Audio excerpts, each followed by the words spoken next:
But the key design feature that was different in the 2017 America's Cup campaign was the Cyclors.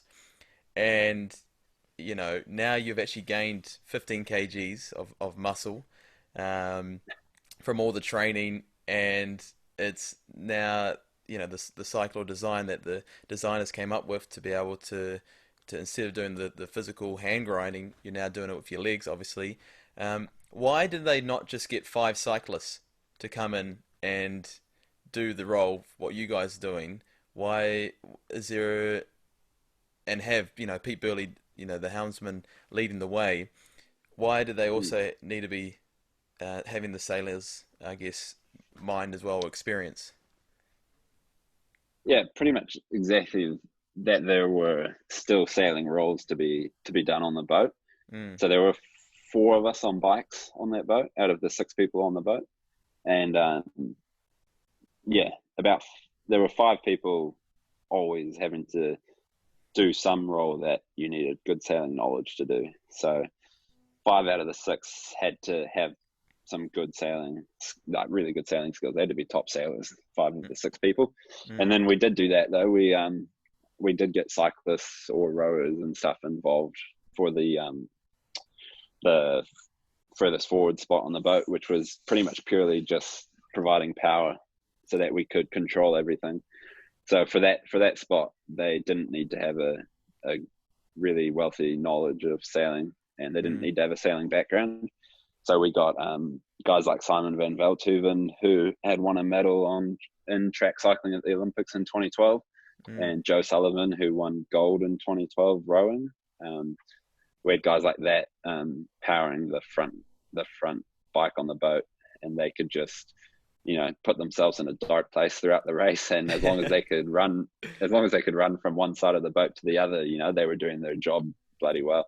yeah. So yeah, we had those guys involved for that reason, but then the rest of us on the boat definitely needed to have a good sailing skill set to get that boat around the track, Mm. on the foils all the way around, and to sort of outsmart the competitors, and yeah, to do So what? everything else. So yeah. So what is for the lesser knowing sailing knowledge? What are the actual grinding or the motion? What's that actually doing to the boat? Yeah, so the whole boat in Bermuda was controlled via hydraulic pressure. Mm, So there's hydraulic hoses and hydraulic pumps and hydraulic rams all over the boat to control the foils, which we're actively controlling to keep the boat flying at a steady height around the race course mm. and not touching down. There was a big deal in that campaign, to have 100% fly time. They were calling it on TV. Yeah. Um, so yeah, we're definitely putting a lot of power towards that. And then the other things that the hydraulics power is like the sails, like the jib and the wing sail on that boat. So Mm, every time that Pete or Glenn takes a trim of the mainsail or the jib, that we're having to provide the hydraulic pressure to to open the valve and to move the fluid around the boat to power that stuff. And then the rake got so actively controlled in that campaign that was a non-stop thing, where if you weren't providing power, the the hydraulics for the rake was just going down rapidly. So mm, the whole time we were cycling in that campaign, it was very like the race would be 20 minutes or so, and we were having to cycle non-stop, compared to back in the day where the grinders on board were a lot more probably explosive, and they'd do a maximum effort for 10 seconds and get the spinnaker to the top of the rig, or mm, go through a tack and go hundies for the 10 seconds, and then sit down and wait for the next maneuver. The grinders anyways, there were mm. trimmers and stuff like that involved, but the grinders were just going maximum effort for the maneuver and then waiting for the next one.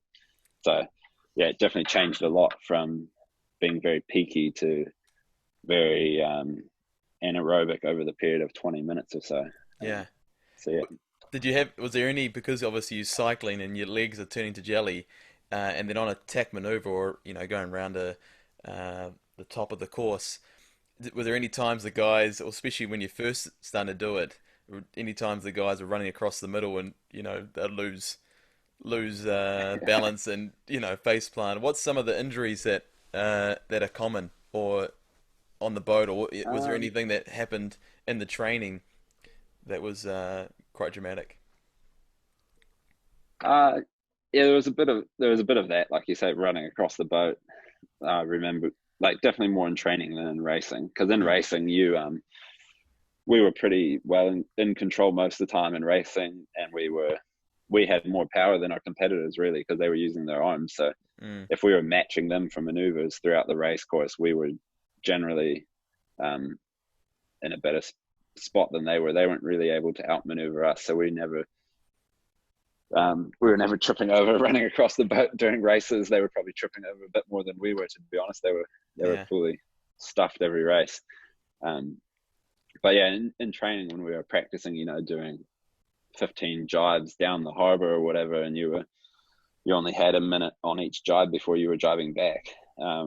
Yeah, I remember a few times down off Bean Rock or whatever, where you were running across the boat and just making it. And then there was definitely, I remember one time where I was running across the boat and tripping up every jibe because I just couldn't get my feet over that center pod, and you Yeah. just face plant into the net. But it's not the end of the world when you're training, so that's all Yeah. good. Yeah. Yeah.